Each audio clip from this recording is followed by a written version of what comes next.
I've like seriously considering doing a meet and greet at FSU, maybe like sometime this weekend, maybe on Sunday. I don't know, but I kind of want to meet any girls that are at FSU or live near FSU or TCU or FAMU or whatever, or TCC or FAMU or whatever, just like in the area, even high school girls, maybe Leon County, what's up, I don't know. I think it'd be cool to maybe do a little meet and greet. I don't know, if I could get at least 10 girls to like want to come meet me like sometime this weekend, I will maybe put together an FSU meet and greet, so let me know. Hey guys, what's up? I just wanted to film a quick little banter. Remember those when I just like talk about some random shit I want to talk about? I literally just thought up all of these things to talk about in the course of watching one episode of Married at First Sight. Married at First Sight is this reality show on Lifetime that I just started watching. I've only watched like 3 episodes of the most recent season that's like currently ending on TV. These random people literally sign up to marry a stranger and they're like so excited about it and like just think it's like what they want to do with their life and whatever. So now they're these couples and like going on their honeymoon and they've literally only known each other for like 2 days. Like they don't get to see a picture of them, they don't get to know their name, they don't get to know their age, they don't get to know anything about them. Like don't see them until they're at the altar together. Like crazy. Anyway, if you're into reality TV shows, I recommend that, as well as 90 Day Fiancé on TLC. Amazing. But I'm not going to get into all my favorite reality TV shows because I need to talk about this. I want to go watch episode 4. I just wanted to film this real quick. The first thing I wanted to talk about was, everyone comment below, like this is going to be a discussion thing, like I want to know what you think of this, like do you agree with this, because this just made me so sad and they just made it seem like such a normal thing for women to think in this episode that it made me think like, wow, if that is like what they're portraying on mainstream media, a television show on cable, that like that's how women are supposed to think of themselves, and that must mean a lot of women like think of themselves that way. Anyway, what happened was there were 3 instances in this one episode where they alluded to women not looking good if they weren't made up, like with makeup and hair done and stuff, / women shouldn't feel good about how they look unless they're made up and have their hair and makeup done and stuff. First, one of the couples was African American, and the mom made a speech at the wedding, and she was like super emotional, and she was like, I want you to like love my daughter how she looks when she has no makeup on and she has her natural hair. I want you to love her for exactly how she looks naturally. And I just thought it was so weird that a mom would say that, first of all, ever, let alone as a speech at the wedding / like what the fuck, like you're like suggesting that your daughter isn't attractive unless she's made up and you're like scared that he's not gonna love her. This woman is legit beautiful, I'm not kidding. Like without makeup, she has like perfect teeth, insane smile. Her name's Shawnice on the show if you watch. Like she looks good as fuck without makeup. So I don't know why that happened at the wedding, super weird. Then on the wedding night with the same couple, when Shawnice goes into her bathroom to take off her makeup, she looks like stunning on her wedding day, like literally impeccable makeup, her hair all slicked back, like low bun, amazing. And she goes into the bathroom to take off her makeup and I guess like wash her hair or something to like get all the gel out. And she's like really emotional in the mirror and she's like, I'm so nervous, like going to bed with your husband for the first time when you don't even know him means also showing him yourself without makeup before bed, and this is a huge step for me. Like this is a courageous thing for a woman to do for the first time. Literally said it's courageous. And I literally was like so taken aback. I was like, what? It's courageous for women to show themselves without makeup, which reminds me a lot of when Amy Schumer posted that like iconic photo of herself sitting on the stool naked, and she has like some stomach rolls and stuff because she's Amy Schumer and she's like size normal. She said that when she posted that photo, so many people were like, oh my god, you're so brave for posting that. And it's like, what the fuck? Since when are women courageous or are considered brave for going in public or showing the world how they just naturally look? Like, I couldn't believe that. And it made me so sad that this woman actually fucking thought that about herself. Like, that she couldn't show a man her face without like gaining the courage to do so, and she was so nervous to have to show him her natural face. And then one of the other couples, this like really really thin blonde like perfect pageant looking lady, like blue eyes, white blonde hair, like super pretty, she takes off her makeup and goes to bed, and she makes a comment too about how she's kind of nervous to have him see her without makeup for the first time. She doesn't say like she's courageous or anything like that. It wasn't as emotional, but she just made a little comment like, oh my god, he's gonna see me without makeup. And I was like, why is that such a big deal? Like, is that a big deal to people? Like, I don't know. Like, this is me without makeup. Like,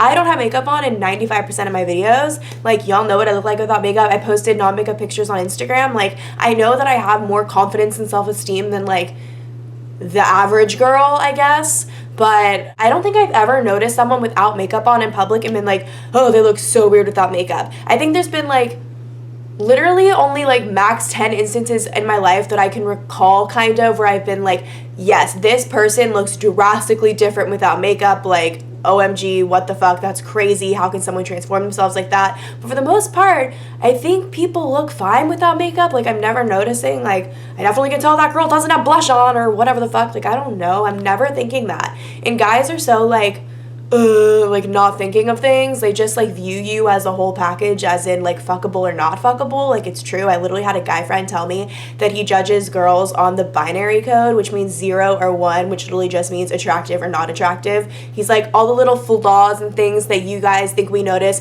all the details of your outfit that you had to perfect, matching your purse with your skirt and whatever the fuck you do, doing all your makeup, us guys don't notice any of those little details you stress about. We just see one whole image and it's just fuckable or not fuckable. So, I know that's pretty shallow, but it should also make you feel better that guys aren't really paying attention to all the little dumb stuff that you stress about, and they definitely probably aren't noticing when you, like, have on less makeup or no makeup versus whatever the fuck. Like, they're expecting you to look different when you're, like, going to bed or chilling in class or whatever than when you're, like, made up to go out to the bars or to go to an event or you're formal or a wedding or something. Like, obviously they know there's gonna be a difference. You don't have to look 100% all the time. I don't know, is that a common thought? Do you women think that it's scary and you have to, like, be brave to show your natural face to someone you're interested in, or even just to go out in public without makeup? Let me know what you think. I know in high school I would do a full face of makeup every single day, but that was more so because I just loved doing makeup. Like, I didn't watch any type of videos on YouTube except beauty videos for probably 3 years straight. I was, like, a total fashion girl. I literally came to FSU to study fashion merchandising. Like, I was so fucking girly. I don't know what shifted, how I went from, like, fashion merchandising to, like, women's studies interest, basically, but that was me back in the day. So I would wear full face makeup every day, but that was not a confidence thing. I just loved doing makeup. I would literally wear a full face of perfect makeup, wing eyeliner, purple eyeshadow, like a look, on days that I would wear, like, Nike shorts and a big t-shirts and tennis shoes. And sometimes kids would literally be like, in high school, would be like, why do you have your face made up so perfect, but you're wearing, like, workout clothes? Because all the other girls would just put their hair in a ponytail and not wear makeup, and I'll just be like, I just wear makeup every day. What do you mean? I wanted to be comfy today, but I'm still gonna do my makeup. So I get the appeal of makeup for fun, but because you're, like, actually scared to show your face, that, like, broke my heart, and I wanted everyone to weigh in on that.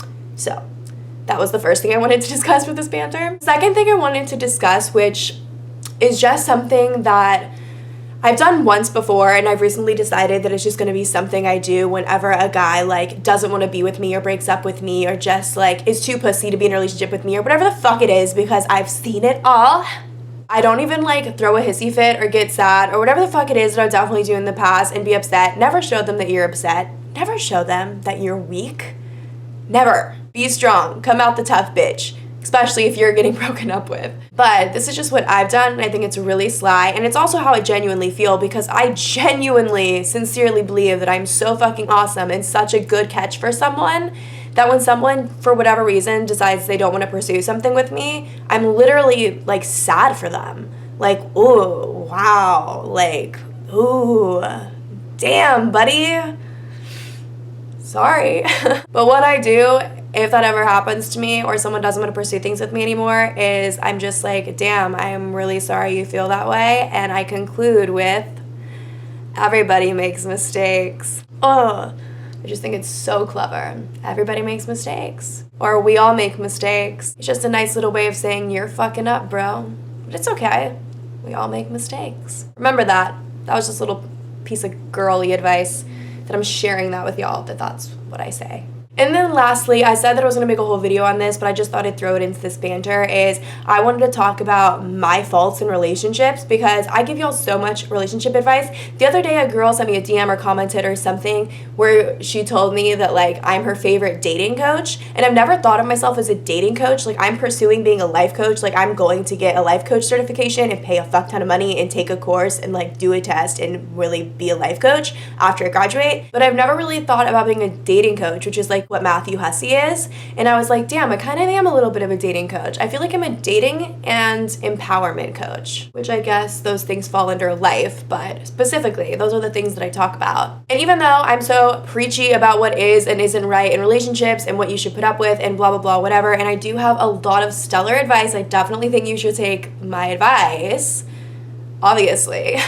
But I'm still not perfect. I have faults in relationships too, and the fact that I'm self-aware enough to know what my faults are is what makes me so much more wise, I suppose. Because I'm self-aware enough to know what things I do that are going to be annoying and aggravating to whoever it is that dates me or ends up with me. Like, I'm aware enough to know what parts of me suck for whoever's gonna be with me. And I also am aware enough to know what things I need to work on. So I just made a little list to share those things with you guys. I don't know why y'all care. I guess it's a great way to show you that, like, I'm a real person too. Some of these things I am actively aware of, so I obviously try and work on them, and I try and, like, hold myself back in moments that I feel like I would usually do or say something that now I don't want to usually say or do. Some of these things are not really changeable. It's just kind of my innate personality, and sorry about it. We all have shit about us that sucks, that it's kind of, we're always gonna be a little shitty, right? I mean, we're human. So the first thing is that I know that I'm pretty pushy. Like, if we need to talk about something or I'm, like, needing an answer from you about something or whatever it is, like,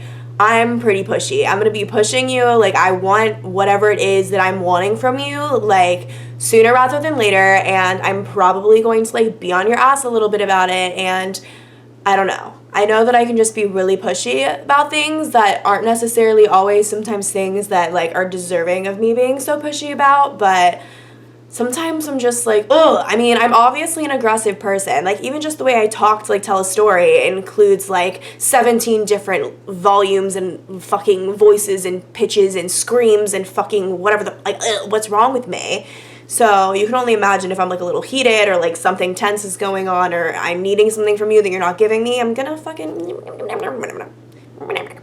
Next, okay, I am very chill on communication. Like, I pride myself on this. Like, if my guy is going out with his friends to drink and whatever, I'm not texting him through the night. I literally don't give a fuck. Text me the next morning, like, when you're hungover. Like, I have just so much trust. I never assume anything bad's happening. Like, I'm just so fucking chill about stuff like that, and I'm not expecting you to text me back right away, and I'm not expecting you to text me, like, all day, every day. So in general, I think I'm a very chill ass bitch when it comes to, like, communication and what it is that I want from you and, like, how much I want to talk to you and shit.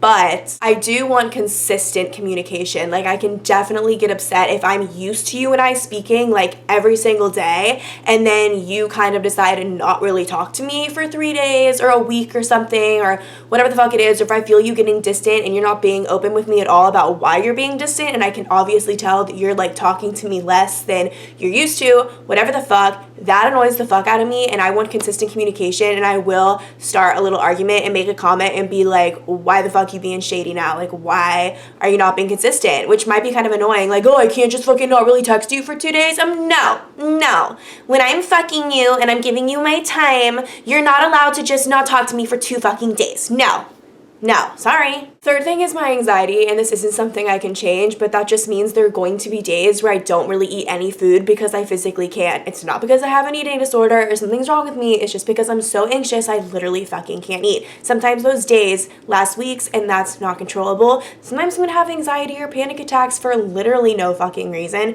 Sometimes I'm gonna get really fucking depressed, maybe for a whole week, and there's nothing anyone can do about it. And all that I want is for the guy that I'm with to just, like, be accepting and, like, not be in my shit about it or not think anything's wrong with me, because I'm fine.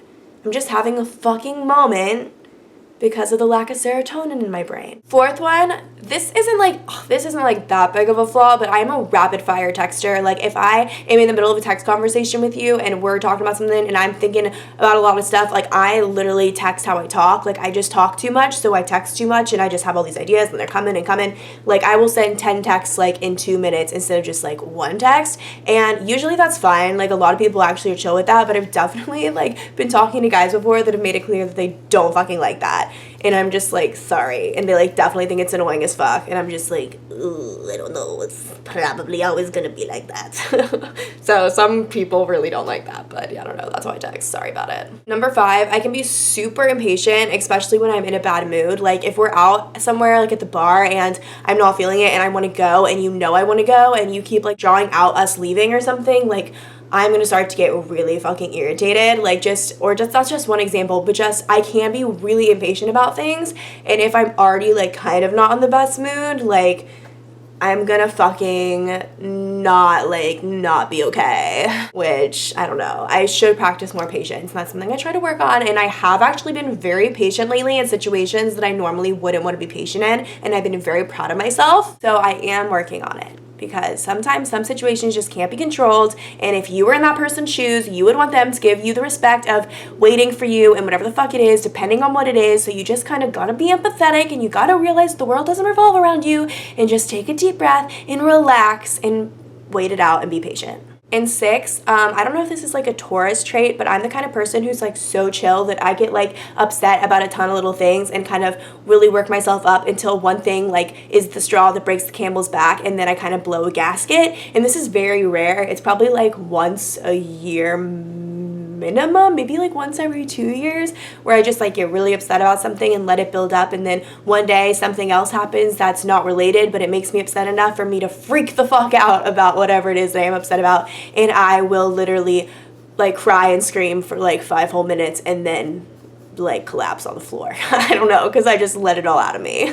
I can definitely let shit build up because I just hate conflict so much that sometimes things are just like too minor to me to want to have like a whole talk about or whatever the fuck. So I'm kind of just like, whatever, I'll let that slide. Whatever, I'll let that slide until I let too many things slide, and then I freak the fuck out, and the person that I'm with doesn't really think that me freaking the fuck out is justified, and you just kind of have to understand that that's how I am. And I feel like, yeah, it's kind of scary maybe when I blow a gasket, but it's so rare that you should just be grateful for all the peace that I have, all the other moments that I want to yell at you, that I swallow because I'm good at biting my tongue. But I'm also just like really bad at confrontation and hate it so much, but I've gotten better at it. I've gotten better at being like, hey, I need to talk to you. This something is bothering me, and because I care about you, I want us to talk about it. I've gotten better at confrontation. And I think since I'm so chill, I'm good at it. But in general, I don't like it. I don't want to do it. Something else gotta work on. Anyway, that's gonna wrap up this banter. I'm gonna go watch episode 4 of Married at First Sight. I hope you like this video. I just thought of all that stuff in the past like 45 minutes. That's how overactive my brain is, y'all. And you wonder why I talk so fast, and sometimes I stumble my words. Like when I rewatch my old videos, I'll be like, oh my god, I totally said that word wrong, or I said this word instead of that word, which sounds a lot like that word, but you were talking and thinking too fast that you said the wrong word. I'm sure y'all have noticed before too, but it's like stuff that's so minor, it's like everyone knows what I mean. But that's because my brain is thinking so fast that my mouth is talking so fast, trying to keep up with the things that are in my brain. It's like, oh, I say that it's because I'm too intelligent for my own good. And I just have too many thoughts and too many ideas all the time. I mean, I'd definitely rather have too many thoughts than be someone who's like, like fucking, what's going on up there? Sometimes I wonder with some people. Okay, have a great Thursday. Have a great weekend. Only like one more week of college. Bye, guys.